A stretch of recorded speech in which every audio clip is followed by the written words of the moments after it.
So medyo makulimlim po yung langit. Yan, kasi no isang araw umulan dito.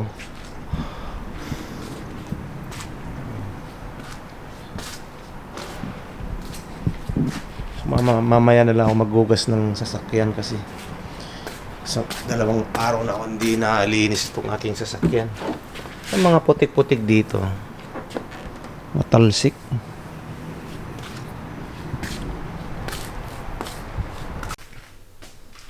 So yung guys, ito po yung aking isusunod na lilinisin. So ito po yung hagdanan nito, ito po yung paakyat dun sa taas.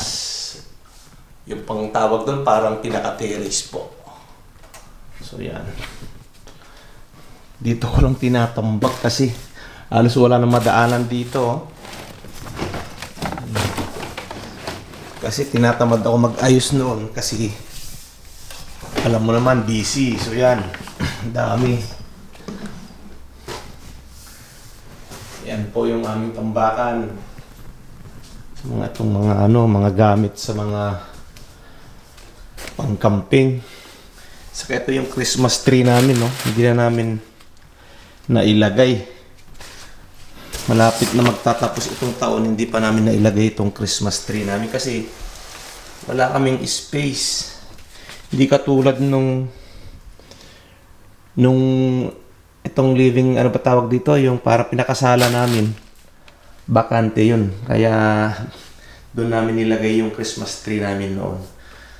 Kaya so next year na lang siguro mailalagay ulit. So, paano ko kaya aayusin mga ito? Ang hirap.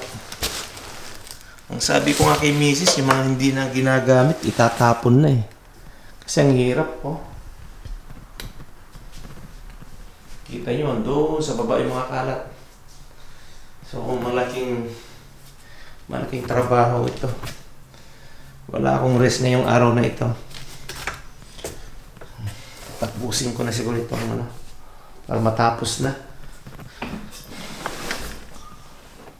Halos wala akong madaanan. No?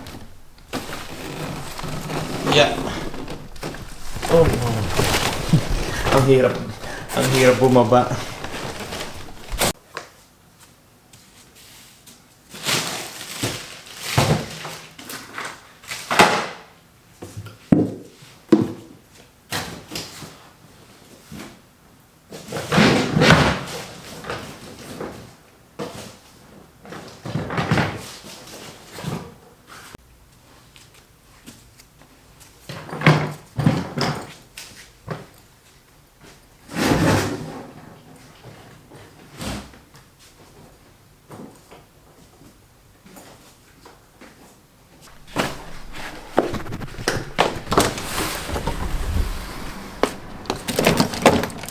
Tatapon ko na rin ito kasi hindi to ang problema nitong hand carry na to. Ito yung hindi bumababa yung handle eh.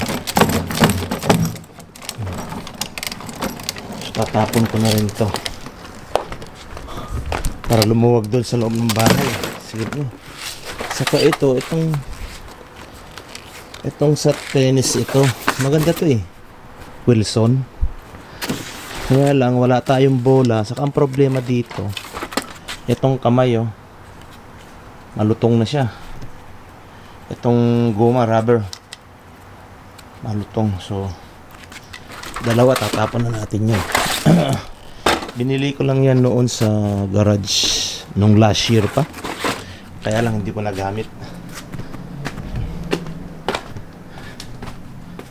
Ito naman, ito yung binili ko dun sa parang dyan, no? Yung parang hindi makapasok yung gabok. Saka yung hangin. Binili ko ito kaya lang mahaba. See? Mahaba siya. So hindi ko siya nagamit. So pag kinat mo naman siya dito, useless din. Lalabas yung foam. So pag-isipan ko pa kung tatapon ko to dyan lang muna. Baka merong ang tawag doon.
So yun guys, eto na po, malinis na po. Pwede na umakyat sa taas na walang sagabal. Yan. Makakaakyat na sila, makakapunta na sila doon sa may taas. Yan. Pwede na buksan itong pinto na ito. Yan. Dati hindi mo bubuksan ito eh. Kasi nga puno. May nakaharang sa labas. Yan. So ito, hindi ko na nilipat sa gilid kasi hindi nakasya dun sa taas. So at least may madadaanan dito. Yan, malinis na guys.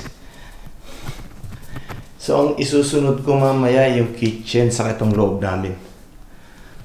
Tutupiin ko muna itong mga nagkalat dito. So yan, kita nyo. Ayusin ko po yan. So yung guys, tapos na tayo naglinis dun sa room saka dun sa may hagdanan. Gutom na ako, kakain muna bago dito na naman dito sa kitchen. So ito yung pagkain ko. Meron.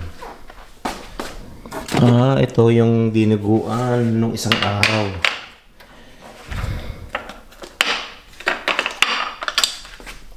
Yan. So, iinit ko na lang tong dinuguan. Saka may konting mustasa. So, iinit po natin dito na lang. So, yun guys, ito yung ulam namin ng isang araw. Dapat babaulin nila ito sa school. Kaya lang, nakalimutan na naman nila dahil lagi na lang late. Pagkagising sa umaga, nagmamadali. So ito na lang yung aking tanghalian. Tamad na ako magluto ng ibang ano pa yung pwedeng lutuin. Nag-iisa lang naman ako.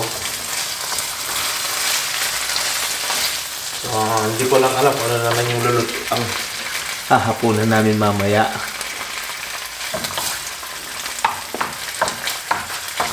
Nakakatamad magluto.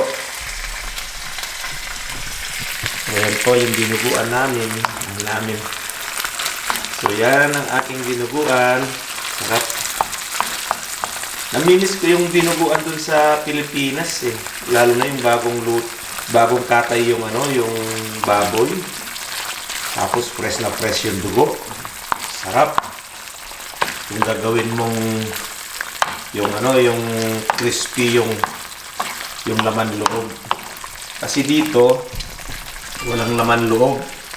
So ang ginawa nila dito sa ito yung laman. So ginawang dinuguan. Kasi may nagtitinda naman ng dugo dito. Kaya nakakapagluto ng dinuguan. Sarap. Wala lang sili.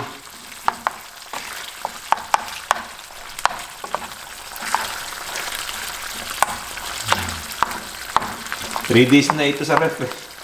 Hindi naman masisira kasi malamig naman siya. So yan, kain na po. So ito po yung aking favorite mustasa. Ito po yung buro ng mustasa galing Isabela kasi umuwi yung pamangking ko nung kailan, nung October. So puno yan, ubos na. Yan lang yung aking hiling pagka may umuwi dun sa amin eh. So yun guys, parang ang bilis ng oras. Parang wala pa akong pahinga eh. Nag-umpisa na ako ng 8 na maglinis. Tapos dinala ko po yung baon nila dun sa school kaninang umaga kasi naiwan nila. Kaya naubos na naman yung 30 minutes ko sa paghahatid doon sa baon nila.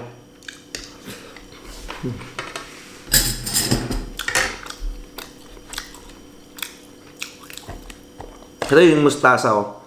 Ito yung buro ng mustasa ang tawag. Kasi iba kasi yung buro eh. May buro na parang giling na siya. Ito kasi mustasa yung buo. Parang pinipiga ng asin.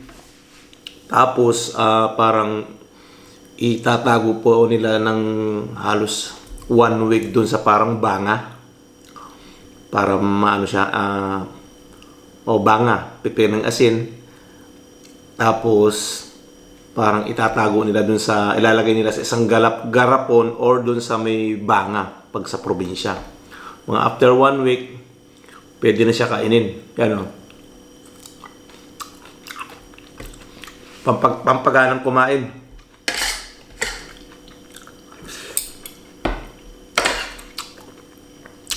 Yan lang yung aking kasi nung umuwi kami nung June sa Pilipinas,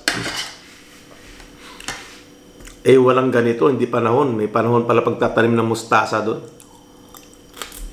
Kaya hindi ako nakakain ng mustasa. Ang buro ng mustasa.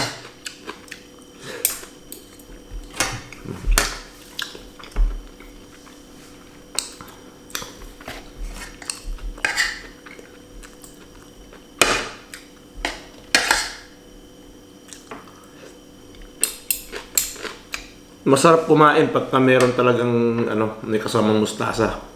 Kaya lang, pinipigilan ko kumain ng maraming kanin. Kaya kailangan magbawas na tayo kasi alam mo na,